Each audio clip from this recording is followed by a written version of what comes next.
applaudissements pour votre seul et unique fidèle serviteur, Spider-Man!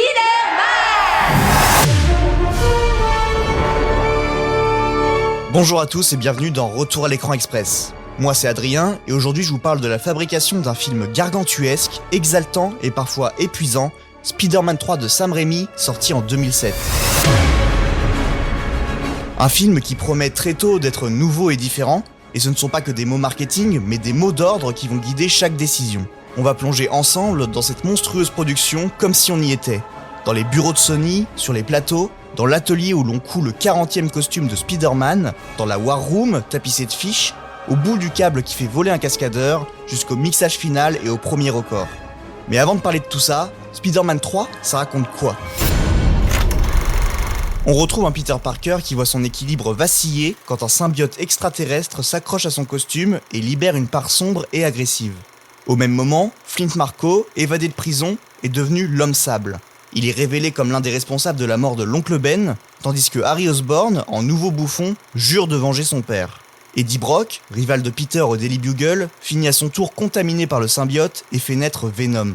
Entre amour fragilisé avec MJ, amitié brisée avec Harry et tentation de vengeance, Peter doit affronter son propre reflet et choisir le pardon pour sauver ceux qu'il aime et redevenir un héros.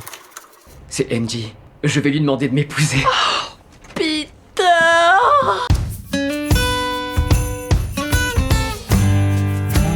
On démarre l'aventure fin juin 2004. La post-production de Spider-Man 2 s'achève. Les tests publics s'enchaînent, les critiques s'emballent, mais on entend déjà un murmure dans les couloirs à propos d'un troisième opus. La règle qui s'applique alors est claire, il faut surprendre. On ne veut pas juste refaire le 2 en plus gros. L'équipe se répète deux mots comme un mantra, nouveau et différent. C'est marrant que tu dises ça. Parce que je regardais quelques vieilles photos et je trouve celle-là très... ressemblante.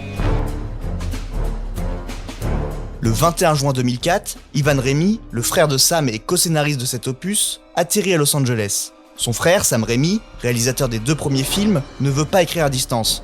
Il a besoin de lire le visage d'Ivan, de surprendre un sourire qui voudrait dire « ça c'est une scène ». Dans le bureau de Sam, on s'assoit, on ouvre l'ordi et on commence à taper les premières pages du prochain film. Le lendemain, c'est la grande première de Spider-Man 2 à Westwood. Mais aujourd'hui, ce qui compte, c'est de trouver l'angle du prochain film. On tourne le problème dans tous les sens et le mot tombe, le pardon. Tu veux qu'on te pardonne? Alors va à l'église.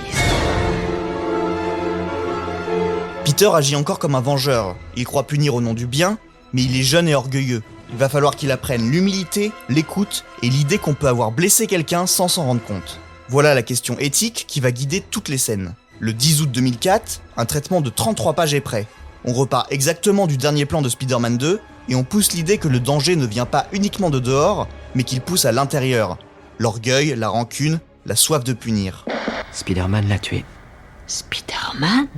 Je ne comprends pas. Spider-Man ne tue pas les gens. Le thème de Spider-Man 3 sera donc le pardon, comme l'explique en interview Kevin Feige, coproducteur de la saga. Le thème de Spider-Man 3, c'est la croissance, la rédemption et au final le pardon. Et ça, c'était très important pour Sam. Je pense que quand les spectateurs verront ce film et qu'ils arriveront jusqu'à la fin, ils verront que ça transparaît. En réunion chez Amy Pascal, coprésidente de Sony, le pitch passe bien. Une réserve est pourtant émise, le vautour. Génial sur le papier, mais il flotte un peu émotionnellement. Et surtout, il n'a pas de lien intime direct avec Peter. Le nom de Venom surgit alors, timidement d'abord. On parle aussi d'élargir le cercle autour de Peter. Gwen Stacy et son père le capitaine Stacy deviennent des options sérieuses. Sam Raimi quitte la réunion, l'axe moral est solide et posé, mais il faut affiner la carte des méchants. Kevin Feige explique en interview ce pivot dans la création du script. Quelques mois après l'histoire initiale, l'idée est venue. Et si on introduisait le symbiote? Et si on introduisait le costume noir? Et bien sûr, ça voulait dire une seule chose. Il fallait introduire Venom. 3 mois plus tard, nouveau traitement de 50 pages avec l'homme sable et Venom. C'est là que le costume noir entre en scène. L'idée clé est que le symbiote n'invente pas des défauts à Peter. Il amplifie ce qui est déjà là. L'ego, la colère, le besoin de reconnaissance. Sam Raimi raconte en interview sa vision du symbiote. Cette substance noire est attirée par la négativité. Et je pense que quand elle ressent l'obscurité de Peter, sa haine pour Flint Marko, son terrible sentiment de culpabilité et son orgueil, C'est comme un phare, ça attire quelque chose vers lui. Très vite, au studio, quelqu'un pose la question. Et si on faisait 2 films, partie 3 et partie 4, d'un seul jet? L'idée est tentante, et la date de Spider-Man 3 est déjà fixée au 4 mai 2007. Tourner 2 longs à la suite lisserait les plannings et donnerait de l'air à l'arc du costume noir. On en parle sérieusement, on bâtit même un traitement de 60 pages façon diptyque, puis on renonce. Le projet est trop confus, où finit l'un, où commence l'autre, on ne sait plus. On décide alors de fusionner le meilleur des deux en un seul Spider-Man 3, dense mais lisible. Ton plan tombe à l'eau, mon vieux. J'ai pas envie de te faire mal, alors va-t'en. Pendant des semaines, la salle d'à côté se transforme en véritable war room. 3 murs sont recouverts de fiches cartonnées 5 par 8. Dedans, scènes, ruptures, arcs, collisions. On garde la structure. L'homme sable pour la blessure intime, la mort de l'oncle Ben revisité, Venom pour la tentation, le pouvoir, l'orgueil, la corruption, et Harry pour l'amitié tragique. Sam Raimi se rappelle le casse-tête que cela a été de faire entrer tous ces personnages en un seul film. Finding the way to take all of these character stories. Trouver le moyen de raconter les histoires de tous ces personnages, d'en dire juste assez pour qu'elles ne paraissent pas superficielles ou expédiées, et de les tisser ensemble pour qu'elles soutiennent le récit du personnage principal et interagissent avec lui de manière pertinente, c'était ça le défi. Et il fallait que tout reste lié au parcours de Peter dans l'histoire, en trouvant la juste mesure. C'était un peu comme faire un gâteau. Il faut bien travailler les ingrédients pour obtenir le bon équilibre. Working with the ingredients to make it just right. Une fois les bases posées, on rend au premier acte un moteur qui avait été relégué dans la version en plusieurs parties. La catastrophe de la grue. Le studio donne son feu vert pour remettre à pleine puissance ce qui doit être un pivot majeur de l'histoire. Les ateliers ouvrent, costumes, effets, prototypes. James Axon revient. Il avait déjà signé les looks de Spider-Man et de Dr. Octopus. Cette fois, on lui demande de doubler les efforts. Spider-Man rouge et bleu, Spider-Man noir, l'homme sable, le nouveau bouffon, un vautour encore en recherche et développement, et un Venom qui va muter 3 fois. Bref, un travail de titan. Mais d'où ils sortent tous ces types? Dans le bureau Sam Raimi, on enchaîne les casse-têtes. L'homme sable d'abord. Comment rester fidèle aux comics avec un pull vert rayé, un pantalon brun, sans avoir l'air déguisé dans un New York contemporain. Et puis l'énigme. À quoi ressemble un homme fait de sable? Est-ce qu'on voit son visage? Est-ce qu'on voit ses vêtements? Comment gérer ses mouvements? Axon part alors en Nouvelle-Zélande et fait des expériences filmées. On enduit un corps de colle soluble, on le roule dans le sable et on observe. On apprend alors que le sable glisse et qu'il faut sans cesse rappeler qu'il y en a dedans, pas seulement à la surface. Sam Raimi se souvient en interview de cette phase de test. When it came time to bring him to the screen, Quand est venu le moment d'amener l'homme sable à l'écran, de le concrétiser, ce qui est par ailleurs vraiment le rôle du réalisateur et de l'équipe du film, on a dû d'abord étudier le sable, parce que c'était ça qu'on allait recréer par ordinateur. Une fois les préparatifs bien avancés, on s'attelle au casting. Dans l'ADN Spider-Man, il y a un dogme, on lit tout le monde. Spider-Man n'est pas une vitrine à CGI, c'est un film de personnages. Et c'est pour ça qu'on retrouve la même famille film après film. Bon, ici dans le casting il y a certaines évidences, Tobey Maguire, Kirsten Dunst, James Franco, J.K. Simmons, Bruce Campbell, Ted Raimi et Rosemary Harris dans le rôle de Tante May. On doit alors bâtir autour. Et on doit le faire tôt, parce que les effets visuels ont besoin des acteurs, de leur visage, de leurs mesures, de leurs scans, des mois en amont. En janvier 2005, les directrices de casting arrivent avec 65 noms pour l'homme sable. On discute, et à la 6e proposition, Laura Zinskin, productrice de la saga, déjà passée par Pretty Woman et Pour le meilleur et pour le pire, explique avoir été la veille à une cérémonie où elle a revu Thomas Haden Church. Avi Arad, le grand stratège Marvel côté cinéma, lui, l'a trouvé fort et touchant. Et puis Sam Raimi l'adore depuis The Gift. Avi Arad se souvient de son coup de cœur artistique en interview. La première fois qu'on a rencontré Tom en vrai, c'était durant cette cérémonie. Laura et moi, on le regardait, et on s'est dit, c'est lui notre homme sable. Quelques jours plus tard, Thomas Haden Church arrive. Il écoute l'arc de Flint Marko, pose des questions justes et propose un angle. Jouer d'abord le père, ensuite le monstre. Sam Raimi sourit. On lui fait lire une scène pour la caméra, pas une audition conventionnelle mais plutôt une exploration. Ils savent qu'ils ont trouvé l'homme sable. Ils s'entraînent alors pour le rôle. Ils pensent Golem, Frankenstein, King Kong. Des monstres qui ne sont pas des méchants, mais des tragédies qui fonctionnent. Thomas Haden Church y voit une chance d'innover, comme il l'explique en interview. Beaucoup de gens me connaissaient pour avoir été un acteur de télévision dans les années 90. Et je pense que c'est simplement le fait d'avoir un type que vous connaissez depuis longtemps et qui, tout à coup, se retrouve plongé dans la grande marmite d'un film d'action. Ça en a amusé plus d'un, je crois. Qu'on engage un gars comme moi pour se faire tabasser autant à l'écran. I've been a little bemused by that, that they hired a guy like me to get the crap kicked out of him a lot. En parallèle, le vautour occupe encore des réunions. Un nom s'impose pour le rôle, Sir Ben Kingsley. Il vient dans le bureau de Sam Raimi et sa présence est hypnotique. Il a une vision aiguisée du méchant. On y croit, on teste alors le vautour, on accroche une paire d'ailes à un cascadeur, on le câble et on le fait voler à 50 km/h, avec une caméra robotisée qui accompagne le vol. Ah, on est dans un pays libre. Pas libre de pas payer le loyer. Laissez-moi tranquille. Ah, payez-moi le loyer. Mais vous l'aurez quand vous aurez réparé cette saleté de porte. Mais en moins d'une semaine, le scénario a pivoté. Venom entre pour de bon et le vautour sort. Ils doivent alors chercher un Eddie Brock. Topher Grace arrive donc au bon moment. Il a enchaîné That 70's Show, Traffic, Le sourire de Mona Lisa. Il est connu pour un jeu nerveux, ironique, avec une fragilité sous-jacente. On lui parle de Venom et ses yeux s'illuminent. Topher explique en interview son amour du personnage. J'étais un énorme fan des 2 premiers films, de ce que vous avez fait. Et j'étais encore plus fan des comics quand j'étais gamin. Mais quand Venom est devenu une priorité, j'ai vraiment cru que je n'étais pas le bon choix pour le rôle. Parce que déjà dans les comics, il est dans la quarantaine, et il est vraiment beaucoup plus costaud que moi. Mais Sam Raimi m'a dit qu'il voulait que je sois un peu comme un frère jumeau maléfique, un véritable double maléfique de Peter. He wanted me to be kind of like an evil twin brother, evil doppelganger to Peter.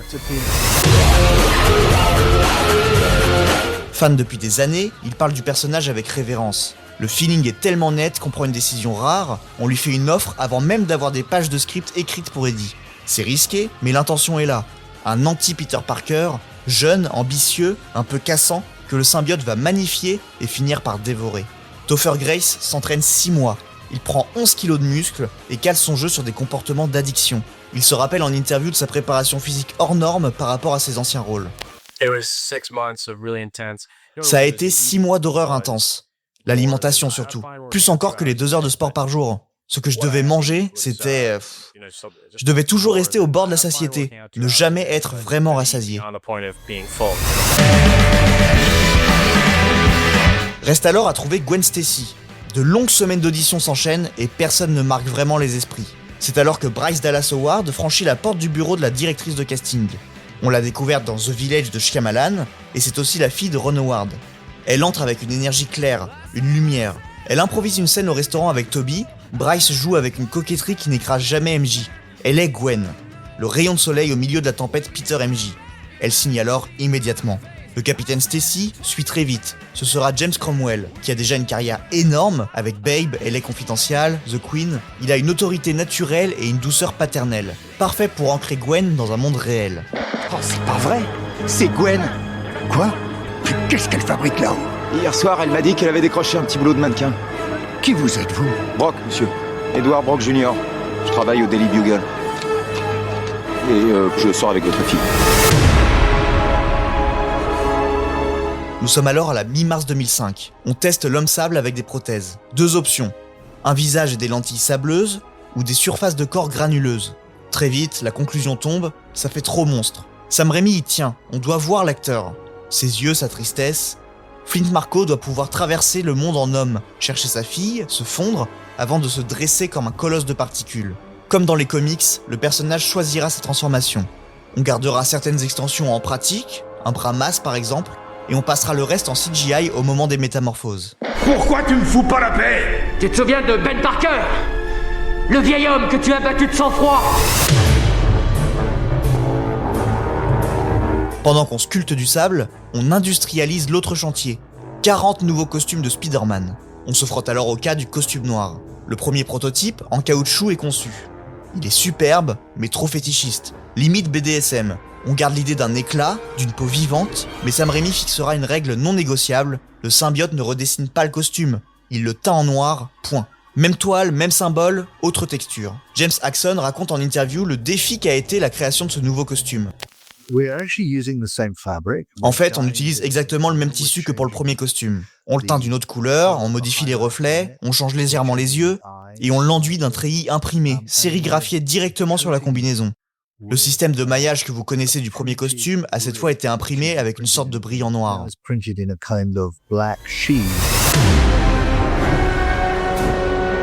Un costume de Spider-Man, c'est environ 200 heures de travail. Et là, on en fabrique 40. Rien que là, on a des milliers d'heures de travail avant même d'ajouter Venom, l'Homme Sable et le Nouveau Bouffon. Côté Nouveau Bouffon d'ailleurs, Rémi parle de Skyjitsu, un art martial aérien. On conçoit un planeur plus snowboard que deltaplane, un sky stick nerveux. Le costume d'Harry s'aligne.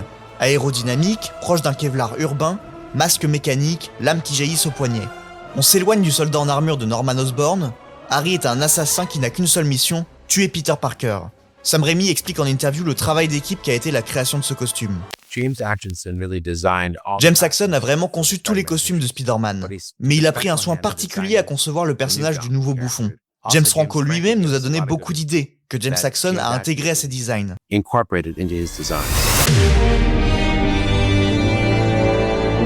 Tout le cast est prêt, il faut commencer à tourner pour y voir plus clair dans cette montagne d'effets visuels à venir. La production bascule sur plateau avec une particularité, quand les caméras commencent à tourner, certains outils VFX ne sont pas finalisés, notamment l'Homme Sable.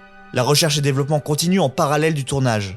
Les équipes d'Imageworks mettent au point des méthodes pour faire vivre le sable. On lance du sable sur des cascadeurs, on le verse de haut, on le fait éclabousser, on consulte des sculpteurs, bref, on cherche comment ça casse, comment ça tient. Le premier plan de naissance de l'Homme Sable, où Flint se recompose et apprend à marcher, nécessite environ 6 mois de travail. Mais c'est le prix à payer pour être crédible à l'image. Il s'appelle Flint Marko, un escroc sans envergure. C'est un habitué de nos prisons. On tourne évidemment à New York, mais pour des raisons de budget et de logistique sur les cascades lourdes, on migre aussi à Cleveland, où certaines rues se transforment en Manhattan. La bagarre du fourgon blindé, par exemple, est tournée en Ohio. Le Jazz Club, scène qui va devenir culte, prend 2 semaines de tournage. Chorégraphie, musique, figure de séduction qui dérape. Ce n'est pas un moment cool, et Sam Raimi le sait. Il veut qu'on sente le malaise, pas l'euphorie. Le costume noir ment à Peter, en lui faisant croire qu'il est incroyable, alors qu'on filme surtout l'arrogance. Mais l'actrice Bryce Dallas Howard en garde un bon souvenir, comme elle l'explique en interview. La scène de danse, c'est l'un des meilleurs moments de ma vie. C'était incroyable. J'avais l'impression d'être dans une grande comédie musicale des années 40. Côté tournage, la catastrophe de la grue retrouve sa pleine ampleur. Elle fait beaucoup pour l'aspect grandiose du film. Déjà, elle présente Gwen et son père, et elle place Peter au centre d'un culte. New York l'adore. Et elle glisse sans le dire vers un danger. Plus il est applaudi, plus Peter se grise. C'est donc du carburant pour le symbiote. J'ai comme l'impression que je suis devenu une espèce d'icône. Tiens, tu te rappelles hier, il m'acclamait. Spider-Man, Spider-Man. Dans cette séquence, Bryce Dallas Howard fait elle-même les cascades sans savoir qu'elle est enceinte au même moment. En interview, elle se rappelle le challenge qu'a été le tournage de cette scène. Ce qui est génial avec le cinéma, c'est qu'on vit des choses complètement folles, comme des accidents spectaculaires, mais en étant 100% en sécurité, parce que Sam Raimi en particulier est très prudent avec ses acteurs. Il nous protège énormément.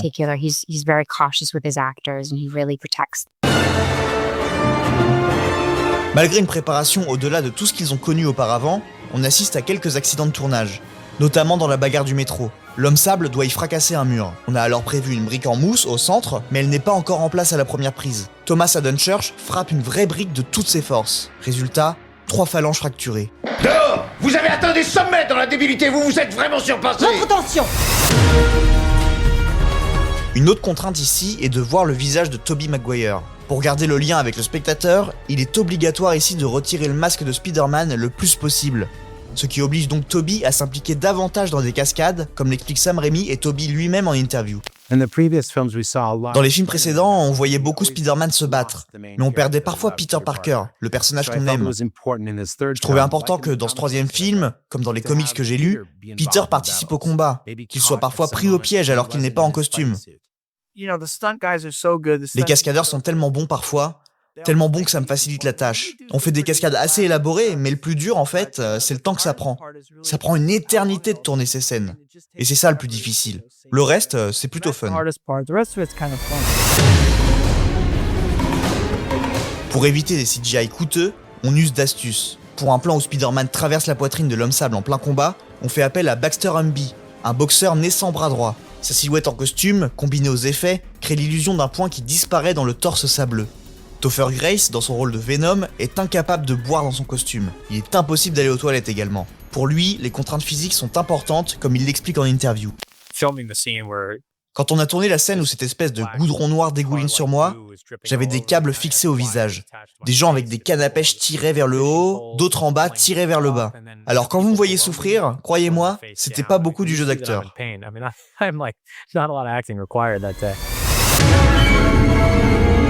Sur le plateau, Tobey Maguire s'amuse à jouer ce Peter différent. Le costume noir lui permet d'explorer le mauvais goût de l'ego jusqu'à l'autodérision, même s'il dit parfois endurer les regards de nombreuses personnes présentes sur le tournage, comme il le raconte en interview. Vous savez, on tourne dans les rues de New York, avec des tonnes de gens qui regardent. Alors parfois on a envie de crier à tout le monde « je rigole, je rigole ». Parce qu'au fond, je me moque quand même un peu de moi dans le film. Donc oui, on a toujours cette envie. Mais bon, c'est pour le bien du film, et moi j'ai pris énormément de plaisir à le faire. But it's all for the good of the movie and I had a lot of fun. Le tournage avance bien et Sam Raimi se penche sur la composition musicale du film, un élément majeur du succès de la saga. Les 2 premiers opus ont été dirigés musicalement par Danny Elfman. Le célèbre compositeur a fourni des thèmes iconiques permettant d'ancrer Spider-Man dans le réel. Il décide pourtant de ne pas rempiler pour ce 3e opus. C'est alors Christopher Young qui s'y colle. En 2006-2007, c'est déjà un poids lourd de la musique de film, spécialisé dans les ambiances sombres et organiques. Il s'est fait un nom avec la BO d'Hellraiser, La Mouche 2, The Grudge, et la même année que Spider-Man 3, il signe aussi la BO de Ghost Rider. Il vient d'une école classique, il aime les orchestrations massives, mais sait être minimaliste quand il le faut. Danny Elfman, bien qu'absent officiellement du projet, reste un temps avec Young en coulisses et l'aide à livrer 3 actes très distincts. L'héroïsme brisé de Peter, la tragédie de l'homme sable et la malignité de Venom. Oh oui, je sais tout sur toi. Je sais par exemple que Spider-Man t'empêche de sauver ta pauvre fille. Le tournage est encore en cours, mais bien avancé. Pourtant, ce n'est que la partie visible de l'iceberg. La salle de montage devient une véritable tour de contrôle. Plus de 2 heures de film, c'est environ 173 000 images. Autant de micro-choix. Où placer le regard, une respiration, un impact. L'écriture, elle, continue même en post-production. Les réunions s'enchaînent, les mails, les retours des acteurs après visionnage, les mémos des producteurs. L'équipe se met à réécrire très tard. Le 9 juin 2006, à 3 semaines de la fin du tournage, Sam et Ivan retouchent une confrontation verbale entre MJ et Harry. Ça a l'air anodin comme ça, mais à ce niveau de complexité, changer une scène, c'est recaler 10 dominos derrière. Quand t'as écrit ça? En terminale. C'est profond. James Franco le dira, juste avant la sortie, certaines scènes sont retournées car le public des projections test réclame plus d'action. Alors on ajuste, on renforce, on conforme en urgence. Des scènes tournées ne verront pas le jour, un montage où Peter en costume noir humilie des criminels en les laissant pendre à sa toile, une confrontation entre le capitaine Stacy et Eddie, où Gwen rompt avec lui chez son père, et même une vision cauchemardesque du symbiote gueulant au visage de Peter dans un miroir. Fais-le souffrir, fais-le regretter de ne pas être mort. Pour commencer, frappe-le au cœur. Quelques assets voyagent d'un film à l'autre. Les cris de Mary Jane, entendus dans cet opus, sont remployés depuis Spider-Man 1 et Spider-Man 2. Des détails sonores qu'on ne devine pas, mais qui montrent l'ampleur du recyclage intelligent dans une usine à 900 plans VFX. Côté VFX donc, on use d'animation avec un Venom félin, prédateur bas sur pattes, des FX avec le sable qui coule, qui agrège, du compositing, le mariage du réel et du numérique, et même de tactiques à l'ancienne, avec une miniature d'immeuble à l'échelle 1/16e qui est construite pour ensuite être détruite en vrai. On filme les dégâts, on fusionne avec le CGI. Résultat, des économies notables et un poids plus crédible à l'écran. Mary Jane et moi, on est sur la même longueur d'onde. Elle ne sait pas ce que tu es. Peter, elle me connaît par cœur. Côté son, tout est travaillé avec minutie. Dans l'ADN sonore de Venom, on reprend le diable de Tasmanie, caché dans des dessins sonores trafiqués. Grognements, souffles, texture de gorge. Christopher Young met au point la voix musicale de l'homme sable. 2 saxophones, 2 clarinettes, 2 bassons et 8 corps graves.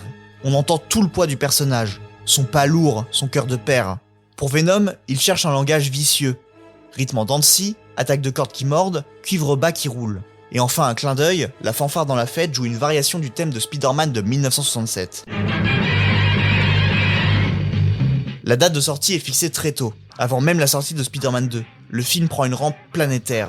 la première mondiale a lieu à Tokyo le 16 avril 2007. Aux États-Unis, il sort le 4 mai. Pour éviter les fuites, on utilise des noms de code. Certaines bobines voyagent vers les cinémas sous les noms Two Timing Friend ou Let's Dance Again. Ne le laissez pas entrer en contact avec vous. Pourquoi ? Cette chose possède les caractéristiques d'un symbiote qui a besoin de se lier à un hôte pour survivre. Le dispositif US est titanesque. 4252 cinémas, un record à l'époque. Et la stratégie marketing veut que le jeu vidéo Spider-Man 3 sorte le même jour. Le démarrage explose tous les compteurs, 59 millions de dollars le premier jour, 151 millions de dollars le premier week-end, le record du moment. Ouverture mondiale, environ 382 millions de dollars, record encore. À la fin de la course, on affiche 336 millions de dollars aux États-Unis et 895 millions de dollars dans le monde. De quoi largement rembourser le budget officiel du film, 260 millions de dollars, et même si l'on compte certains reshoots et la promo assez lourde, on est largement gagnant. Juste un petit truc que les copains du marketing et moi-même avons concocté. Comme vous le savez, les ventes du quotidien sont plutôt bonnes. Même si nous faisons moins que le New York Times, ou le Daily News, ou le Post, ou que bon nombre d'autres petits... J'ai autre chose à faire! C'est clairement le plus gros succès de la trilogie de Sam Raimi. En 2008, Spider-Man 3 devient le film le plus rentable de l'histoire sans nomination aux Oscars, un titre qu'il cédera plus tard à Batman The Dark Knight Rises. Côté critique, la température est pourtant assez tiède. La presse salue la démesure technique, la générosité du spectacle, mais pointe des enchevêtrements qui alourdissent. On entend trop de méchants et une ligne émotionnelle diluée. Et en même temps, un autre discours apparaît déjà. Le film est une tragédie morale, pas une simple course à la surenchère. On ose faire tomber Peter, vraiment, et le faire remonter par un acte pur, le pardon. Faut vraiment que tu m'aides. Je m'en sortirai pas contre eux, pas tout seul.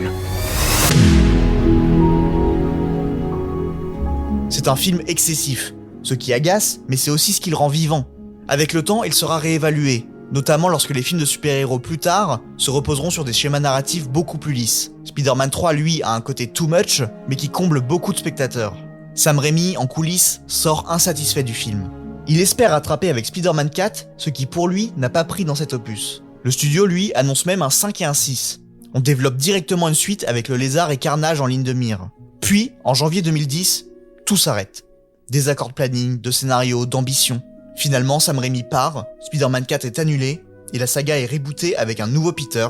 C'est un véritable séisme industriel. Ce pourrait bien être un jour de deuil pour les habitants de New York. Ce pourrait être la fin de Spider-Man. Et pourtant, Spider-Man 3 ne meurt jamais. Aujourd'hui, il survit à travers les mèmes, le fameux Bully Maguire, qui danse et qui pointe du doigt, détourné à l'infini. En 2017 sort une Editor's Cut avec un montage alternatif, plus resserré et qui retemporise certaines scènes, sans ajout de nouveaux VFX. En 2024, un costume de symbiote se vend 125 000 $.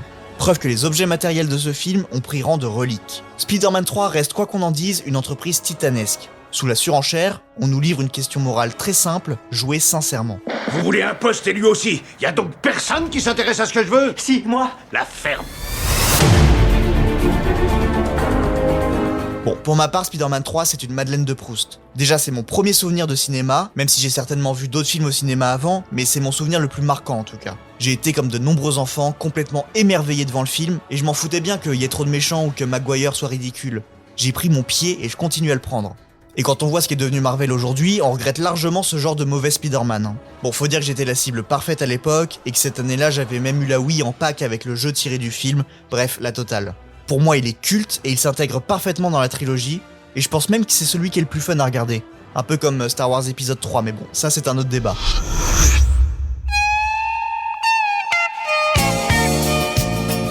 Voilà, c'est la fin de cet épisode de Retour à l'écran express, j'espère que ça vous a plu.